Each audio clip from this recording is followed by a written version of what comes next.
이렇게 살아 뭐해? 매일 똑같은 지겨운 일상. 힘내. 너도 할 수 있어. 이거 봐. 나도 했잖아. 일단락 평범한 일상. 거울 앞에 선 그녀의 눈빛은 텅 비어 있었습니다. 53세 이순희. 아침 6시면 어김없이 눈을 뜨고 가족의 아침을 차리고 설거지를 하고 빨래를 개는 일상. 30년을 그렇게 살아왔습니다. 남편은 당신 덕분에 내가 이만큼 왔어라고 말하지만 정작 그녀 자신은 어디까지 왔는지 알 수 없었습니다. 대학 시절 품었던 작은 꿈들, 하고 싶었던 일들은 결혼과 육아라는 거대한 파도에 휩쓸려 어느새 기억 저편으로 사라져버렸지요.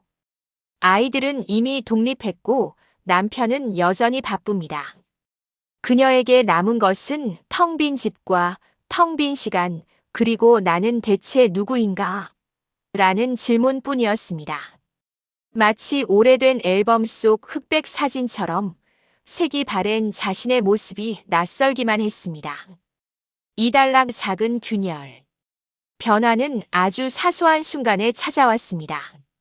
동네 문화센터 앞을 지나다 우연히 본 포스터 한 장. 중년 여성을 위한 글쓰기 교실. 그녀는 발걸음을 멈췄습니다.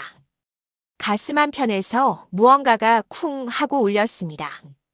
20대 때 일기장에 끄적이던 짧은 글들, 친구들이 넋을 잘 쓴다고 했던 그 말들이 파편처럼 떠올랐습니다. 하지만 곧 고개를 저었습니다. 지금 무슨 글쓰기야? 나이가 몇인데. 집으로 돌아와서도 그 포스터가 자꾸 눈앞에 어른거렸습니다. 그날 밤 잠들기 전 남편에게 조심스럽게 말을 꺼냈습니다. 여보, 나 글쓰기 수업 좀 들어볼까 해. 남편은 TV를 보다 말고 고개를 돌렸습니다. 갑자기 왜? 시간 남아. 그 한마디에 다시 입을 다물었지만 이상하게도 이번에는 포기하고 싶지 않았습니다. 마치 꺼져가던 촛불에 바람이 살짝 닿은 것처럼 희미하게 남아 무언가가 다시 타오르기 시작했습니다. 3달러 용기 내어 첫발. 다음 날 아침 그녀는 떨리는 손으로 문화센터에 전화를 걸었습니다. 저 글쓰기 수업 신청하고 싶은데요. 수학이 넘어 친절한 목소리가 들려왔습니다. 네, 어르신. 언제든 환영입니다. 첫 수업날 거울 앞에서 한참을 망설였습니다. 무얼 입어야 할지, 어떻게 행동해야 할지 모든 게 낯설었습니다. 마치 처음 학교에 가던 아이처럼 설레면서도 두려웠지요. 교실 문을 열었을 때 그곳엔 자신과 비슷한 나이의 여성들이 앉아 있었습니다. 모두가 조금씩 어색한 미소를 짓고 있었습니다. 선생님은 따뜻한 눈빛으로 말했습니다. 오늘은 나의 이야기를 써보겠습니다. 여러분이 살아온 시간 속에는 누구도 쓸 수 없는 소중한 이야기가 있습니다. 하얀 종이 앞에서 한참을 멍하니 있다가 그녀는 천천히 펜을 들었습니다. 첫 문장을 쓰는 순간 눈물이 주르륵 흘러내렸습니다.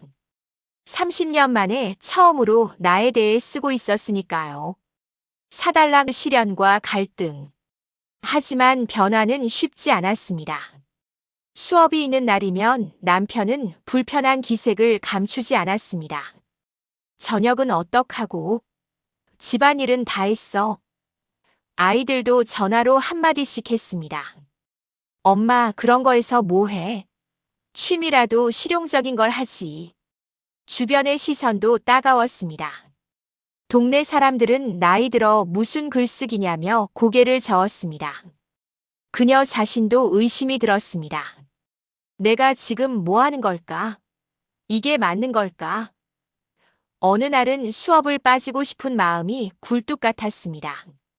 하지만 그때마다 떠오르는 것이 있었습니다. 지난주 수업에서 자신이 쓴 글을 읽었을 때 함께 수업 듣는 언니들이 눈물을 글썽이며 정말 공감돼요. 저도 그랬어요. 라고 말했던 그 순간 누군가에게 위로가 되고 공감을 얻는다는 것. 그것이 얼마나 값진 일인지 그때 처음 알았습니다. 폭풍우가 지나가면 더 단단한 나무가 되듯 그녀는 조금씩 강해지고 있었습니다. 오달락 깨달음의 순간. 6개월이 지났을 무렵 문화센터에서 작은 문집 발간 소식이 전해졌습니다. 수강생들의 글을 모아 책으로 만든다는 것이었습니다. 그녀의 글도 그 안에 실렸습니다. 제목은 53년을 살아온 이순희의 이야기. 처음 자신의 이름이 인쇄된 책을 받아들었을 때 손이 떨렸습니다. 발간 기념 낭독회 날 그녀는 떨리는 목소리로 자신의 글을 읽었습니다. 저는 30년 동안 누군가의 아내이고 누군가의 엄마였습니다. 하지만 이제야 알았습니다. 나는 이순이라는 이름을 가진 온전한 한 사람이라는 것을요. 청중석에서 박수가 터져 나왔습니다. 남편도 그 자리에 와 있었습니다. 처음으로 아내를 이순이라는 한 사람으로 바라보는 눈빛이었습니다. 그날 밤 남편이 말했습니다. 미안해. 당신도 당신 인생이 있는 건데 난 그걸 몰랐어. 그녀는 고개를 저으며 미소 지었습니다. 괜찮아요. 이제야 제가 저를 알게 됐으니까요. 6달랑 새로운 출발. 변화는 물결처럼 퍼져나갔습니다. 글쓰기를 시작으로 그녀는 오랫동안 미뤄뒀던 일들을 하나씩 시작했습니다. 젊은 시절 배우고 싶었던 수채화, 혼자 떠나는 짧은 여행, 봉사활동. 무엇보다 변한 것은 그녀를 바라보는 자신의 시선이었습니다. 더 이상 그저 그런 주부가 아니었습니다. 꿈을 가진 사람, 배우는 사람, 성장하는 사람이었습니다. 어느 날 수업에 새로운 후배가 그녀에게 물었습니다. 선배님, 저도 지금 시작해도 될까요? 너무 늦은 건 아닐까요? 그녀는 후배의 손을 꼭 잡으며 말했습니다. 늦은 건 없어요. 지금이 바로 가장 빠른 시간이에요. 그 말을 하는 순간 자신도 놀랐습니다. 불과 1년 전만 해도 자신이 했던 바로 그 질문이었으니까요. 이제 그녀는 누군가에게 용기를 주는 사람이 되어 있었습니다.